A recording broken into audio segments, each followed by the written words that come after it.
Welcome on the Free Progress Education channel. Today we have here with us Leon Liu, who will tell us about his experiences with the education system in China and abroad, and will share his impressions on a new model and concept of what education should be or could become.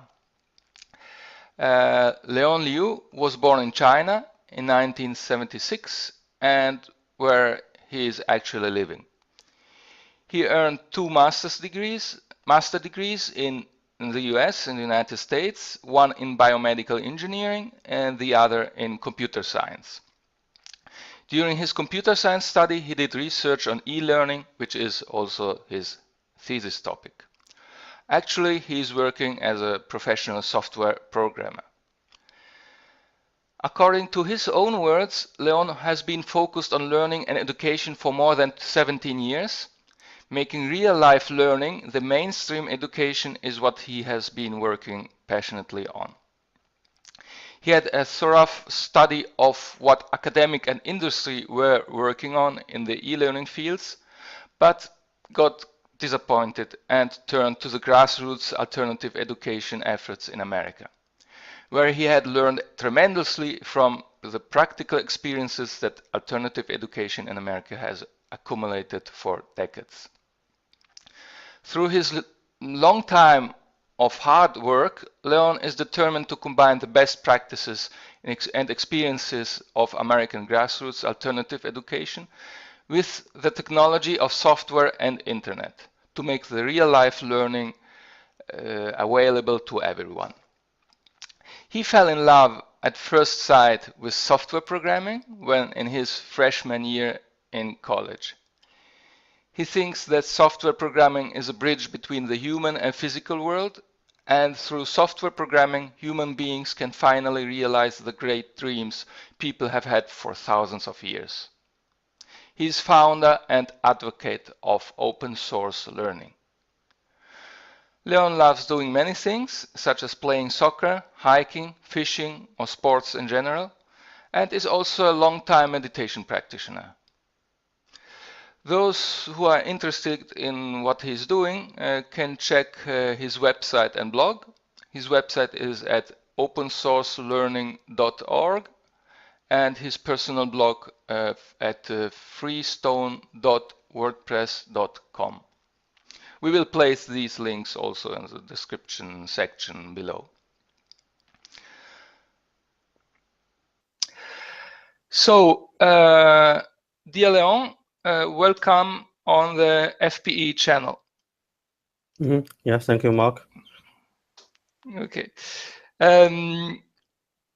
So I suppose that our thing is not switching, as I see. You are the only one on the screen, but it is okay. Unfortunately, I'm the only one. I see this now because I was reading from the paper. But I say this only to the listeners that okay, it's not so important. I'm in the interview, so I remain in the background. I don't know why Hangouts does not switch. Let me see if we can check this here. Again, I've represents to everyone. Okay. At any rate, I continue with your interview. I will see if I can fix this later. So my first question to you would be if you would like to tell us something more about yourself. What are you doing presently, and maybe how did you get to the US for your MD in biomedical engineering and computer science, and if you can introduce yourself somehow. I really don't want to talk too much about myself. I think for what I'm doing, they do come from a lot of personal experience, but I would rather more focus on what I'm doing now. So we can touch on personal experience when we are talking about it. Yeah. Okay. So I rephrase maybe the question, and I might ask this one. How did you begin to get interested in new models of education in general? Because, Okay. yeah. All right. Uh, yeah, I assume you are talking about the alternative education models. So, Yes, yes. I was so let me start from doing uh graduate school research in US. So when I was a PhD student doing research on e-learning. So as a PhD student, you have to read a lot of papers. So you also have to be familiar with what's going on in the industry. So as I were reading those papers, I don't see a lot of values in them. So very, very sorry to say that. Um, so actually, most of them are creating problems instead of solving problems. So I'm aware of the serious problem in education system. So the reason for me to do research in this area is I want to solve problems. But when I was reading the papers, I only see people creating problems there, you know. So, but at the same time, I feel internet have a great potential for making the change.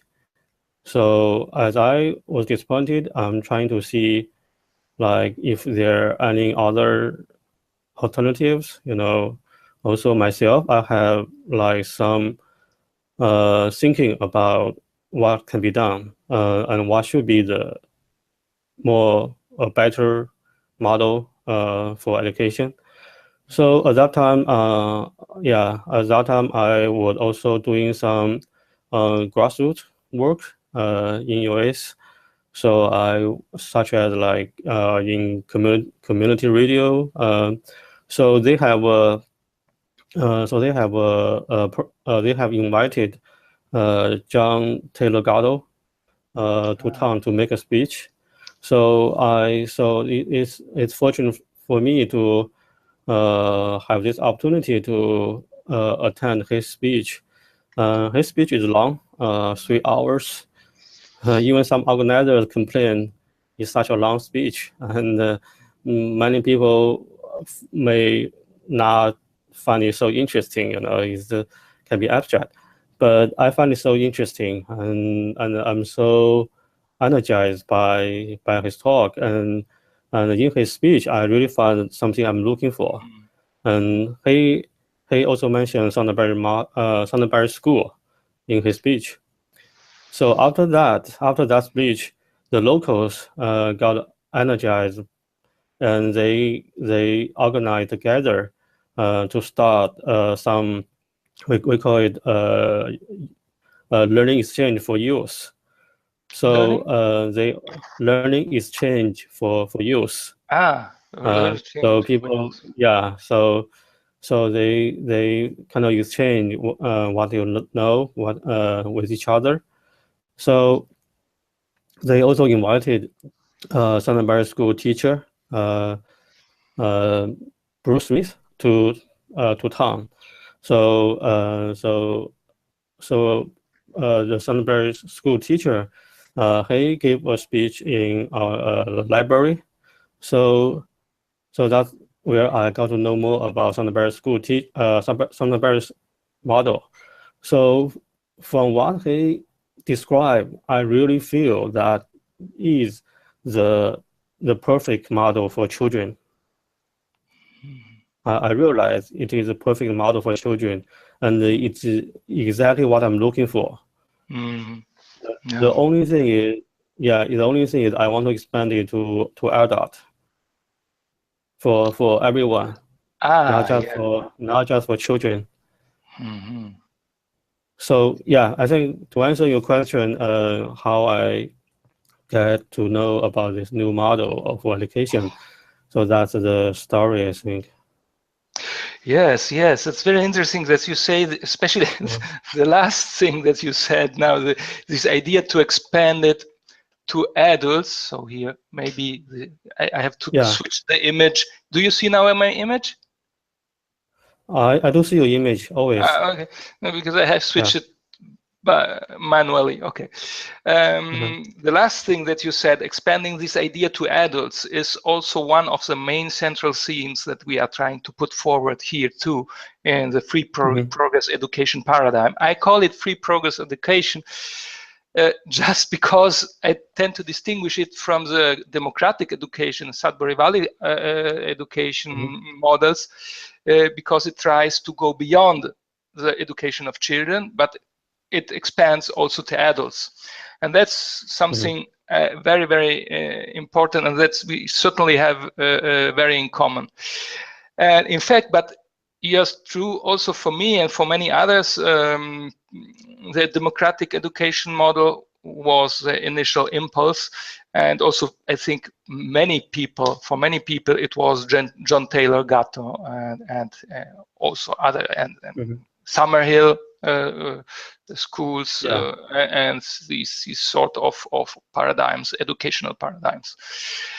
But okay, first of all, a question for the first part of that you said. What I found that very interesting, where you said that when you saw people, when you were writing papers, or you saw people writing papers, they, instead of solving problems, they were creating problems. This I found very interesting. Can you maybe go deeper into this? What did you mean precisely?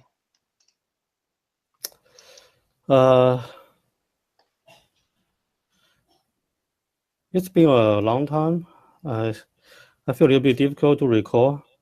So I think they don't know about the real problem of education, and they imagine problem to solve.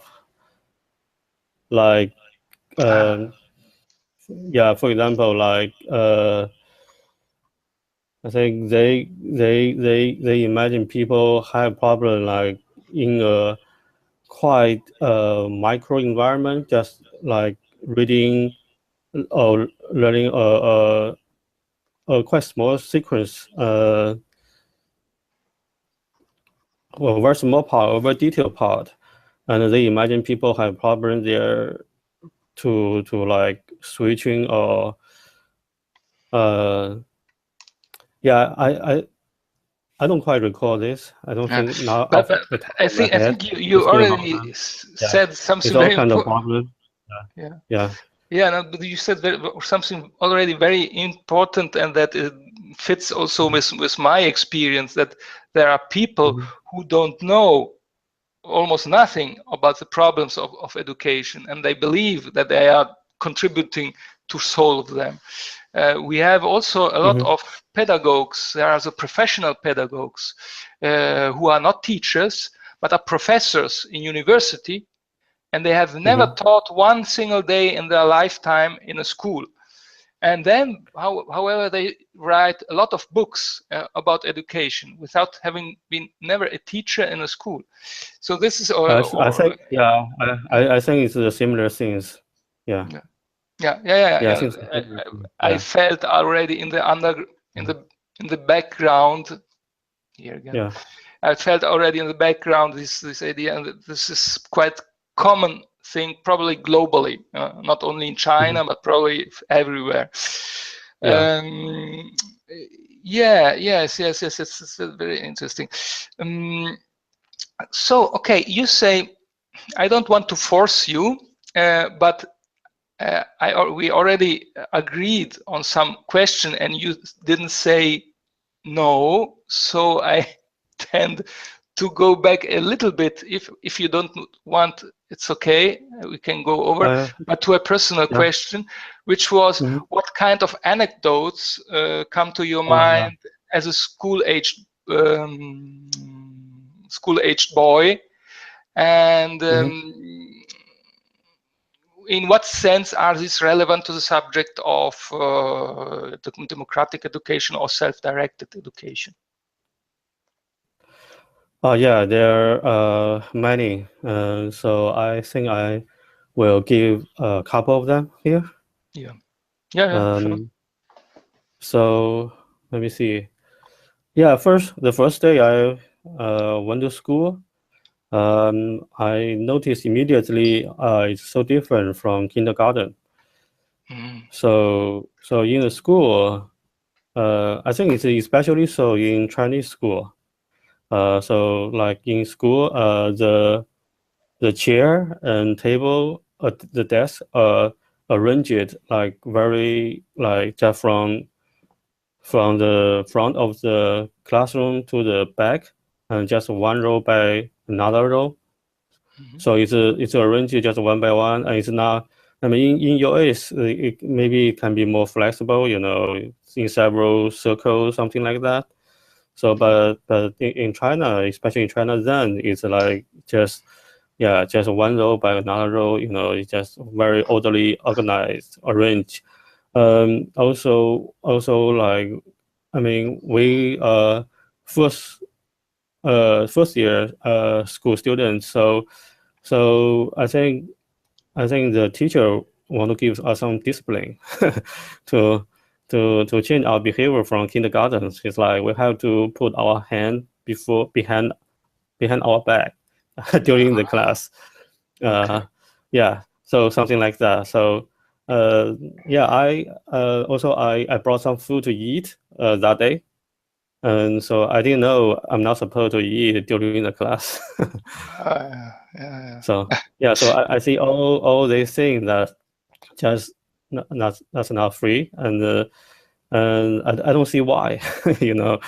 Yeah, yeah, I don't see the reason, if you want to learn something, so you have to learn this way. So it that makes sense to me. So I didn't like it from the very beginning.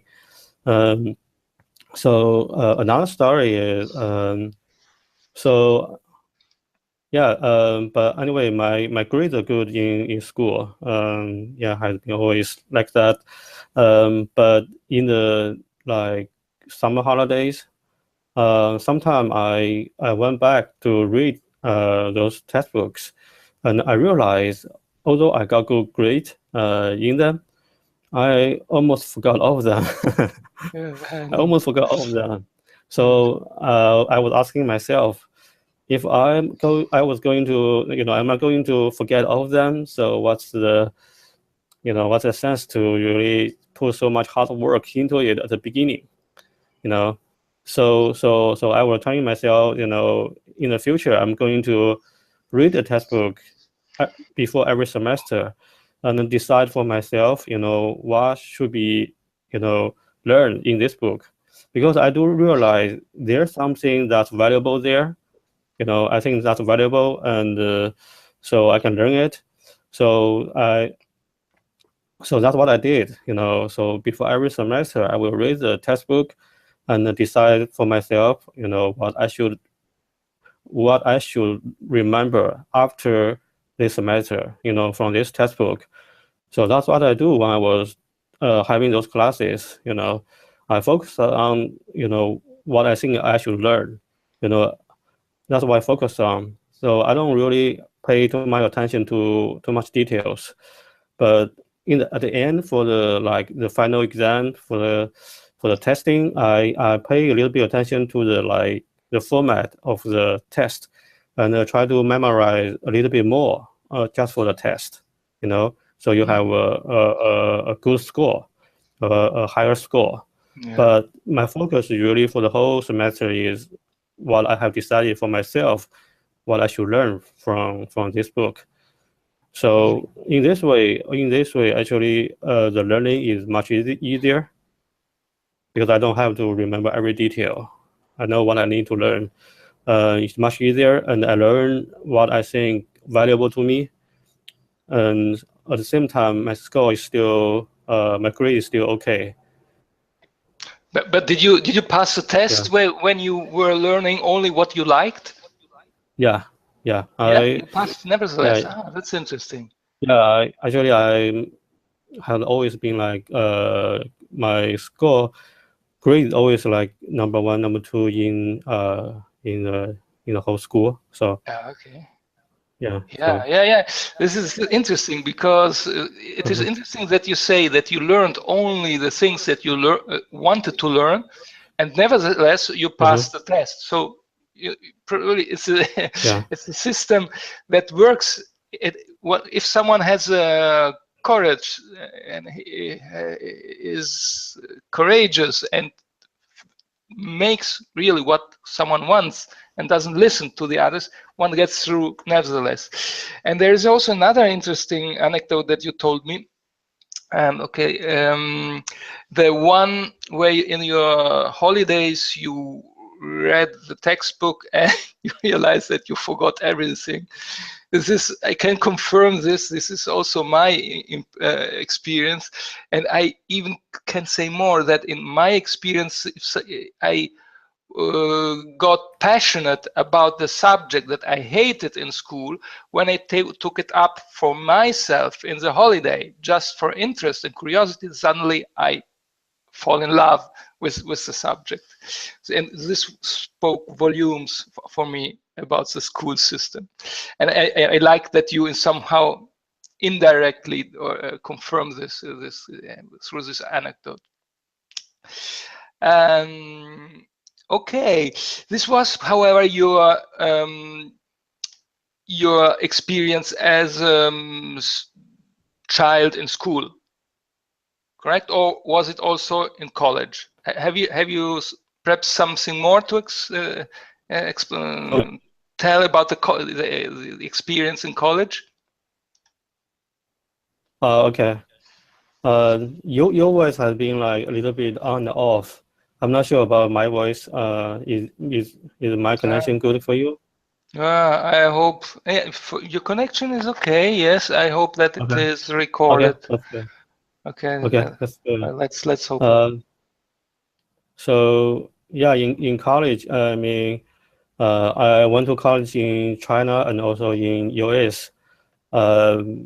So college is very different. I mean, especially in China, it's the first time like in my schooling years that I was free to really learn what I Mm-hmm. want to learn. You know, because we do have classes, but you know, it's quite easy for me to cut classes when in Chinese college. You know, so yeah, so I actually have a lot of free time to learn a lot of other things and like Oh, reading quite extensively.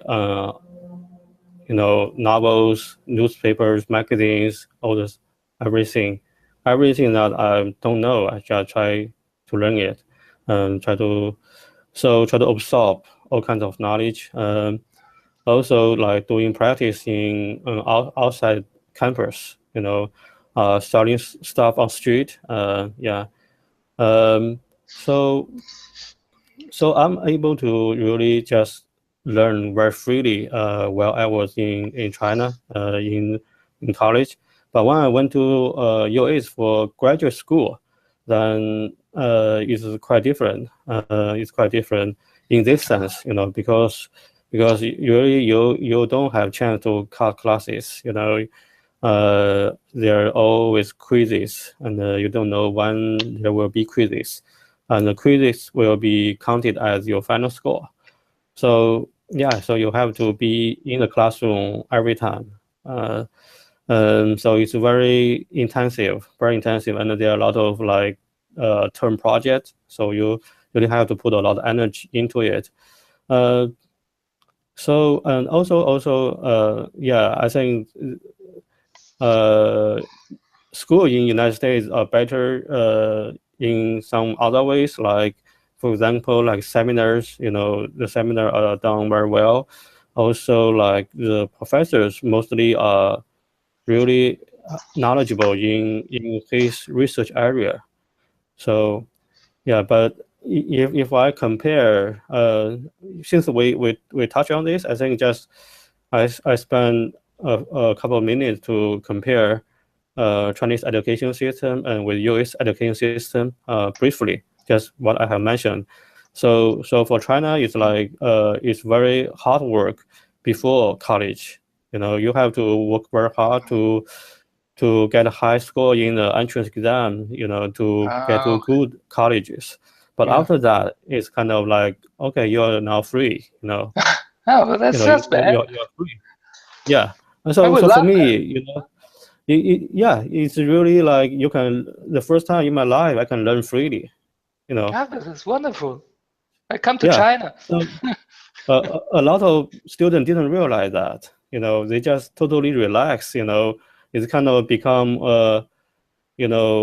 just lazy time, you just play computer games, um, and no study. But for me, actually, I realized it's so good that now I can learn freely. So I read a lot of books, and I do a lot of practice. So it's really it's a free time, and a lot of students who just got very tired from all those learning in during the previous years in middle school, in high school, can really just relax and not learning anything. It's also for many students it's that way.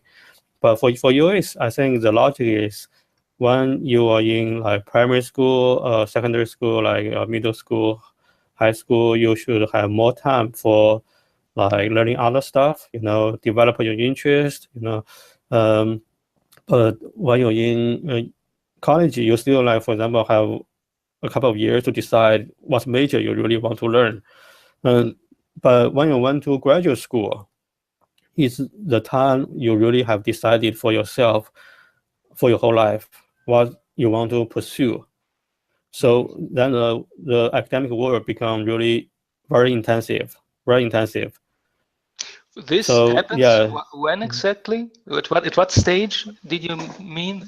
When you mean after 1 or 2 years, or are you now referring to your experience in the US, where it becomes uh, intensive? in terms of is US graduate school is very intensive. The US. Okay, now Yeah, I check it. Okay, yeah. okay. Yeah. That's yeah. Undergraduate, I think is still more intensive than Chinese ones. Yeah, Mm, mhm. but especially for the graduate school, it's a big difference. It's a Yeah. huge difference. Yeah, yeah. Yes, yes, I see this also. I mean, I don't know about the US and even less about the Chinese system. I can only speak about the European system, especially the German and Italian system. Uh-huh. And I must say, unfortunately, don't have this possibility of free time. Once you begin your studies as an undergraduate and also as a graduate later, if you want to apply for a PhD or no, first a college study or a PhD later, you have almost Hmm. no time, zero, zero, zero. At least in the university I was. Yeah. It is very differentiated. There are universities where it is easier, others which are not, but it depends. Also from country to country, it's difficult to generalize. And I missed a lot the time, not to do nothing, but to study what I like to study. Which is a different thing. And that I missed a lot. And maybe we can learn something from that also from China. Perhaps they have, in this respect, some But interesting yeah, different. but one more important thing. So with all this difference, I realize fundamentally the teaching, the learning is the same as Chinese ones. uh, The model, is the same. okay. Classes, it's the Class. classes basic.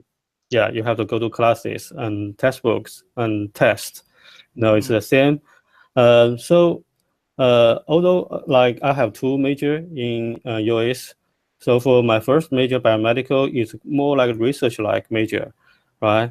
So professors they have experience in research, but for my second major computer science, it's sometimes it can be the research aspect, but a lot of it is really industry. Mm. But the professors they don't really have industry experience. They Mhm. don't have industry experience, especially for like subject like software engineering. You really need to have really like have worked in companies, managing a team, managing project, to know really what you're talking about. If you don't have that experience, like our professor, he just repeat the content in the textbook, so yeah. So I to make a contrast, like I at that time I actually went online, I look for uh like materials from other universities like Berkeley, right? And so software engineering class from Berkeley. So the professor actually have like decades of experience working in the industry. He even had his own company. So once he was talking about software engineering, he really know what he's talking about. He know what's important. What should be left out. You know, he give the current best practice to students. So I really benefit quite a lot from his course material. His slides. So so this is for computer science. But if you went to a business school, most professors in business school have never done business, has never, made bargain selling price, never have done that. So you see how they are going to teach you about business. So yeah, I later I also took a class in the education school.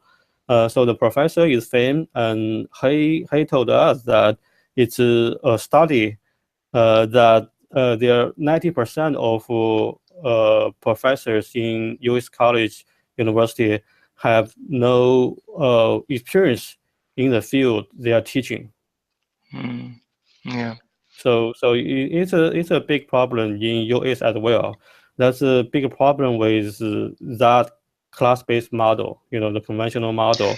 Yeah. That so yeah, even in college, I mean, it's still the problem still persists, and it's still based on class. And so you can see a lot of things that don't make sense. When professor give like a homework. And every time I see those homework, I ask myself, why should I do this homework? It doesn't make sense, it's not helpful. It's not helpful when you do those tests, uh, it's kind of the same as I did in the past, a lot of tests I know if it's not really very meaningful to me for me to learn computer science programming because I really like programming, so so if just for programming for learning it, I think a lot of tests really just not really meaningful, meaningful. And I can see the problem why it's difficult because sometimes as a teaching assistant I need to give tests myself. Yeah. Yeah. I need to select questions for the test. So I can see the way of thinking when teacher giving the test. Some perspective is really selecting question that's easy to grade, Yeah. but whether it's easy to tell the person's real knowledge in this field, it's another story. When you test something, it's another story. So yeah. So to talk about anecdote, maybe there's one more for me. Yeah. So it's a continuing story about testing, how I did testing, prepare for testing in school. So I think when I was studying computer science, it's the first time in my schooling career, I mean, that I was able to really do almost zero preparation for the test, before the test, What kind of preparation? Zero, no preparation. Zero preparation. Okay. Yeah. Yeah. Okay. So because this is subject I love, so I really spend a lot of time, just learning online and doing one was studying a course like software engineering. Actually, I read more extensively than what's covered in the book. I really read a lot of online materials and expanded my horizon. So my learning actually really a lot richer And so when I was doing the test, actually, it became just a routine that I have to do. So I Yeah. don't really have to prepare for it, especially. So that's the first time in my schooling career that I was able to do so. Yeah. Yeah. In fact, what you're Yeah. told now is, in fact, all the detrimental effects of so-called professor-centered teaching. We live in a culture and a world where there's this idea of education, where there is a center of the class as a professor. It tells you what you have to do, what you have to think, well, how you have to learn, when you have to learn, what you have to learn, and that's it. And you have to accumulate notions, and data in your brain. And then there's a test, and then you have to, like a parrot, repeat it. Yeah, yeah. I just think it can be done much better and much better, and a lot of my time can be used a lot more efficiently. You know. Yes. Yeah. Yeah, but I was connecting to this fact that you say that you had a lot of professors who were not connected to the industry and Yeah. have no experience. Okay, Yeah. there might be also financial, economic reasons. It depends where one lives. I mean, probably China has some different infrastructure and but I think this is something very, and it is the same thing that I already mentioned before. We have this also in other fields like education. We have pedagogues, professional pedagogues who teach Yeah. in universities but have no experience in school. So I don't think this is in America. Maybe they are more pragmatic, but only due to economic interests. If you change the faculty, if you don't go to software programming, I think you will find the same problem again in the US too. And I think this comes from the idea that there is of this professor-centered knowledge. Whereas you say nowadays we have the internet, and I see more and more also children's young people who maybe go to this teacher-centered education system. They don't understand really what they have, and they check it out online with videos and also courses online, and they resolve the problem in this way, and then they make their tests. But the question is, at this point, is it still meaningful with all this technology that we have today? We have nowadays, there are a lot of lectures and courses online. If this teacher-centered education system, is it still meaningful? Could we eventually replace it by something like a flipped teaching format or something like that? Yeah. Do you have an Yes. idea Yes. about that? Yes. Sure. Yeah. You have an idea? Do you have, for example, if okay, let's connect then to what your projects are. Yeah, you envisage your how do you envisage the future of education? Okay. Just a few more things on the college things. I think this will be Yeah. connected to your question. So um, because I also took a class from the education school, and so it's a film professor who was teaching that class. But from the class, I can see that there really no sound education theory that I can use. It can be valuable to me. I also see that the professors, education professors in the education school, many of them don't really learn much. So they don't really know the real problem in learning in education. Yeah. So that's really make me disappointed. Mhm. So I was doing research in online learning, e-learning. So for our research, we need to find some education theory to guide our research. but there's no good education theory for me to use. It's the same thing. They are creating problem. They are creating problem. Yeah. So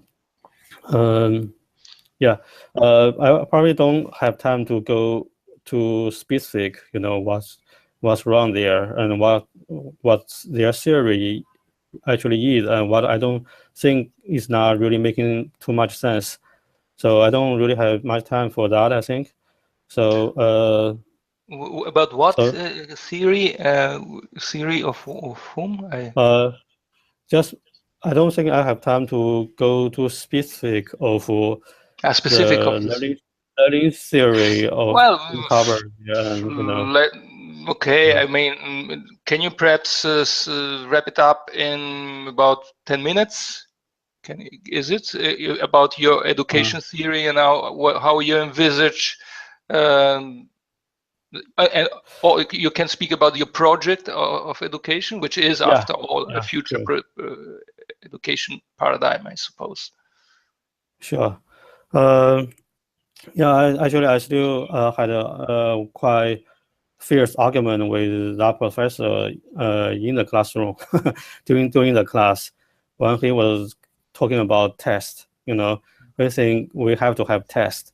He's asking student opinion on test. When he asked me, I just say I don't like test. I said I don't like test. I think test are artificial. It's really you really cannot test someone's true knowledge in some fields. So there are other ways to evaluate, but you really cannot test. So yeah. So for me, I really trying to see what has led us to the current dilemma, the current difficulty. Um, so for that story, if you read of John Taylor Gatto, who I think has done a wonderful job in tracking the thread of how this education system has become, has developed through the history. So yeah, but I also feel there's something that's just really intrinsically is inherently it's difficult for I would say it's a challenge. It's always there. For example, like I taught myself. I do self-directed education. When I was in college. All those years. 95% I think of knowledge I learned outside of classroom. But but I think it can be done by everyone. Everyone can do this self-learning approach, but how to make it easier, for people to do that, For example, just take one example. Now, with mobile cell phone, with a mobile phone, people say their time are really fragmented, so their attention also get fragmented. So always some little time, but they don't know how to use those fragmented time for their learning, But actually, I think it's just something the school, the way of learning they got used to in school just don't really work in this time, in this modern time. You have to learn, here and there and all the time, but they're not used to such kind of learning to put all their learning in their daily life together, to make it coherent, and to help them to reach their learning goals, what they want to learn. So they are not used to this learning in real life. So what I call. So I think that's a problem. So okay, I think it's time. I think for me to really just to summarize, also to answer your question. So your question is about like my approach, my project, Yes. right? So I think to put it briefly, I think two projects. I think one is open source learning. The other is about real life learning. Mm. So I think I can put it this way now. For open source learning, a little bit explanation. So by open source, I mean opening up the source of learning. So what is the source of learning? To me, I think it is the personal experience Mm. one has, yeah, with oneself and with other people, with outside world, with the physical world. This is source of learning. So there is such a concept I call significant experience. So I call it significant experience because in the like academic research, if you do research, if you have some results, you want it to be significant, difference, So statistically, it has to be significant. So I borrow this concept, I use it here. So I call it a significant experience in your learning. So because you have all kinds of experience every day. Some are just really random, you can have random thoughts, not really significant to your learning, but some are major, are significant to your learning. It's, uh, it has impact on your understanding on the subject that you Okay. want to learn. So that's what I mean. So, uh, Can you yeah, make you want to say an something? example? Yeah. Can you make an example Okay. of open source learning and in a real life learning Mhm. through significant experiences? Just Uh, so that it sounds so, all very so when I talk well, about, yeah, but when it's you talk collapsing. about significant experience, it's also emphasis on self-reflection. Hmm. So you have to reflect your daily experience Hmm. and to know what's important to you. So this is really something that people haven't learned to do, or this ability, I think, actually is destroyed by the schooling. Hmm. So And so yeah. how can someone share with others this experience, this significant experience? How, because you also Mhm, told us that there you have an idea how to use software mhm. and digital medium uh, to come to a practice of this concept, educational concept. Yeah. Uh, so this is related to my academic research when I was in the graduate school. So Mm. so for my research, like for us to make software, software is really about digital transformation of human society, about human world. So so it's a process of digitization. So but when it comes to learning and knowledge, how do you digitize it? I think this is a question that haven't been answered well. Mm. So I think this is a challenge, and so that's why I think this is the core part of this uh, technology breakthrough we need to have. So if we can really transform knowledge digitally, then a lot of things that's related to knowledge can be done much better, like learning and peer learning, teaching, instructing, or knowledge cooperation. Teamwork. All those things can be done much better. Even for like writing a book. You know, so is writing a book is also something related to knowledge. So Yeah. everything related to knowledge, yeah, can be done much better. But the thing, so one was doing this. So what's really the basic unit of knowledge? You know, so what I came to understanding is, the basic unit should be the significant experience you have. You know, so I built around that. So you can have a higher level of architecture on top of the basic unit. So you can build up things like yeah, like knowledge frame, or like you can use it to write like blog articles, can use it to write books, Mm-hmm. So yeah, so for example, like when I was writing on blogs, I actually first go through all the notes, which are my experience, my significant experience, also like some fact data I have collected. I will go through those and see whether I already have enough experience in this field to make an article, right? So if I feel I already learned enough, I already have enough experience to make a good article, and I will see, so what I should include in this article, and I will arrange the order of those notes, to see how to tell a good story, based on these notes.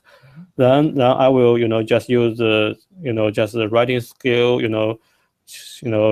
So when you write, so you try to use like beautiful sentences, try to tell things concisely and clearly, things like that. But you're basically just telling a story with everything you already have, telling a good story.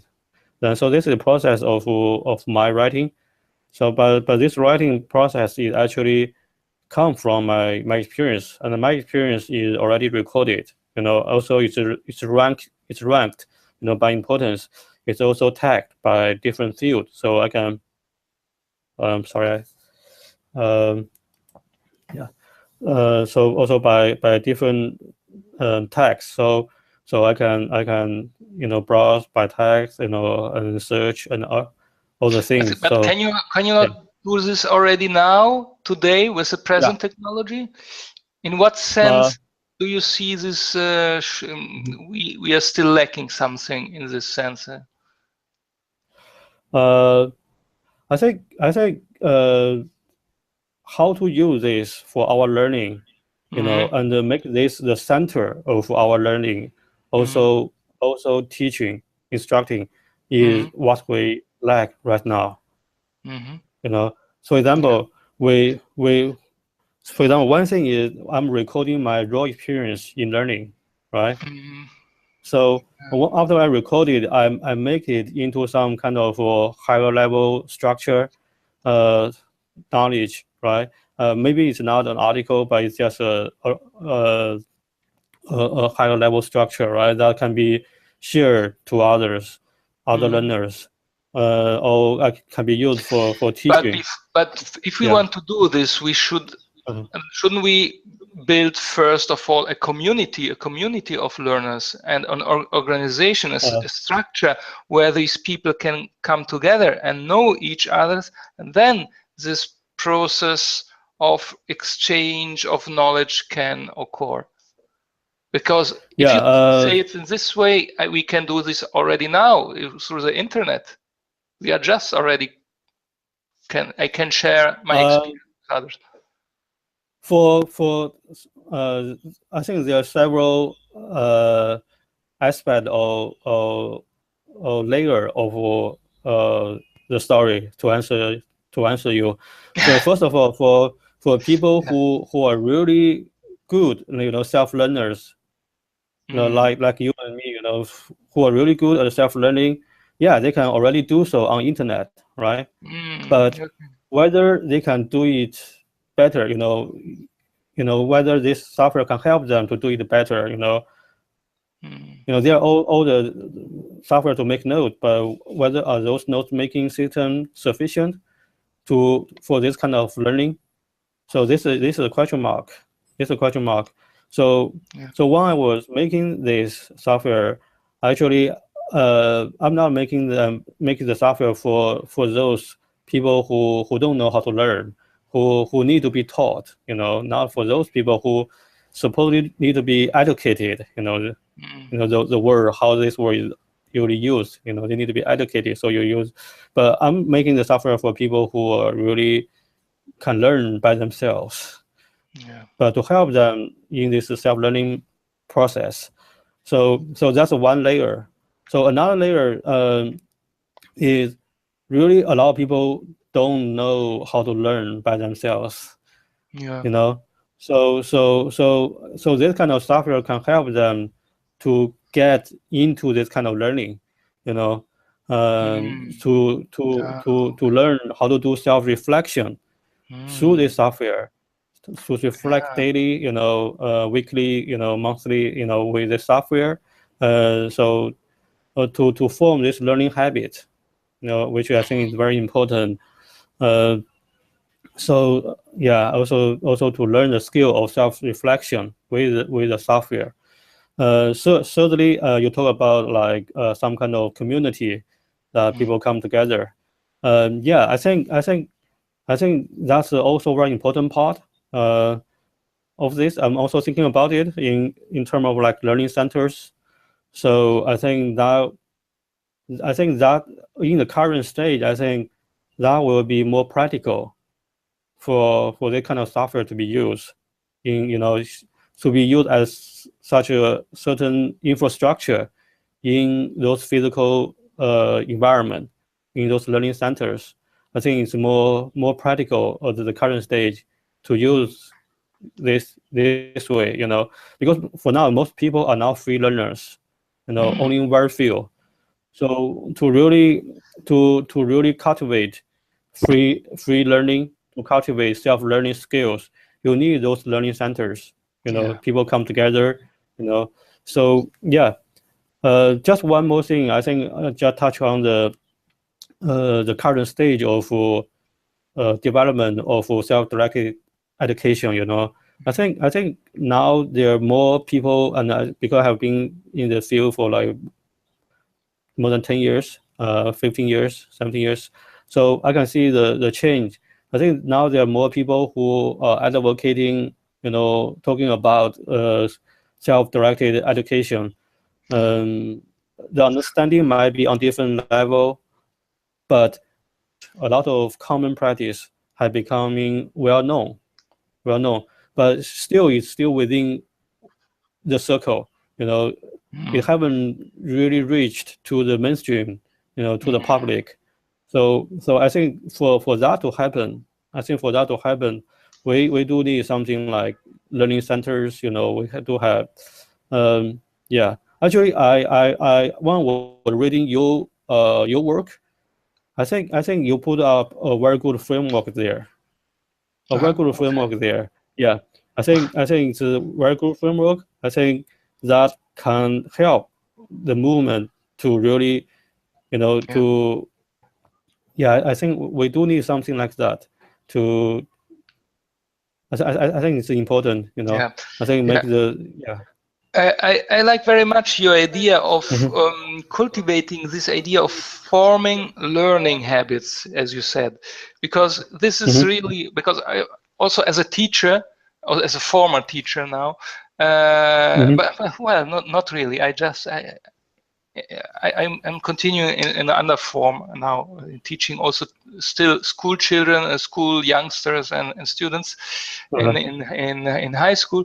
I see it is extremely difficult to change the learning habits once children and young teenagers have learned to study in one way and which is usually not very efficient, detrimental, and not at all a good an efficient way of learning.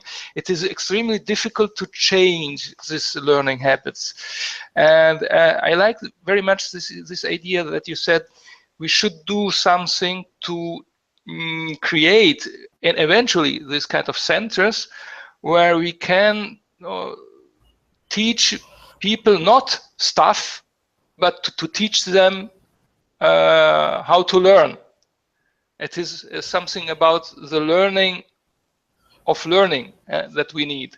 That we need something to that to we need to create something that helps also young people to learn how to learn, to teach yes. themselves. And this is a great, the biggest challenge I'm seeing now, because it is extremely difficult to change habits in the human being Uh, generally. Yes. yeah. Just Yeah, go ahead. a few more words on the habit. Um, I think people put quite a lot of emphasis on self-discipline. And Mm. a lot of people think school help self-discipline. But I think from the democratic schools, from their experience, from like Sanabaru schools, we can see that children can learn self-discipline through playing as well, and it's more effective. Also, I want to talk about like forming learning habits. It's really just, I think, some essential ones like self-reflection. I think that's essential for learning. Yeah. Yeah, I don't think it's any particular style of learning that's enforced on upon others or some upon students, but it's just some core some core things in learning, skills you should learn, like self-reflection, so yeah, that's Yeah. I want Yeah. to add to. Yeah. Yeah, also this idea of self-reflection would need an entire chapter in itself. I think also the idea of self-reflection is something also that we are lacking in our society as a whole, I think, Yeah. Yeah. and we should recover these things. And I think this okay uh, okay, I would say, mm, would you be interested eventually to repeat also to give us, because we have so much things to discuss and so many, and eventually I would be glad to continue to discuss these things, but for nowadays I would say we can come to a conclusion. Hmm. And this was all very interesting to hear, in fact. Yeah, And I haven't yeah. really talked about real life learning yet. The other Yeah, project. in Yeah. fact, yes, yes, Uh, yes, yes. Oh, uh, and this, if you wish, we can devote another uh-huh. interview on that, on the real life Yeah. learning issue, because Okay. okay, we can also say this to people. I had a chat and then a long email exchange with Leon about this Yeah. subject, Yeah. and Yes. Yes. we can go deeper into Yeah. this. And there Yeah. are many other aspects which have only been scratched today, and I like very much how you uh, work on them and how you have thought about them, about Mm. these apps, about these aspects. So I would like to repeat eventually if when you have time to. But okay, Okay. I would say that I hope that also for this interview was also inspiring for other interested on the topic of education. Um, so I would conclude here for today, because I see in the background the sun is rising behind your window. Yeah. Yeah. And probably Uh-huh. you have also to do something today, and you're going to work on. And It's okay. We need to keep the hour-long interview, not yeah, too yeah, long. Yeah. yeah. Um, Yeah. but at any rate, in the next time, I would suggest we can speak about the real life learning and go Uh-huh. deeper in this self-reflection issue, I would say, and Okay. also about the learning centers, because the Yeah. learning Yeah. centers Sure. is something which unschoolers, was my impression, they are still skeptic. They don't want learning centers because they identify it with schools, with institutions, with Hmm. institutions which force you to do something that you don't want to do, with a lack of freedom. And so we can eventually take up these things. But in any case, for today, I would suggest we can stop it here. We can see you. We can connect again later. All So, right. or if you have some sh short concluding remark, is your did you wanted to add something for today? Um, I do think for learning education is really the fundamental thing Mm, for our society. mm, I think this is the biggest problem actually our society are facing right now, especially in the Western world. Because I mean, I live and work in US before, and I can see the big crisis there, and I see the crisis as, the society is becoming more advanced, more developed, and more complex, but the education is still locked in the industrial age, you know. Yeah.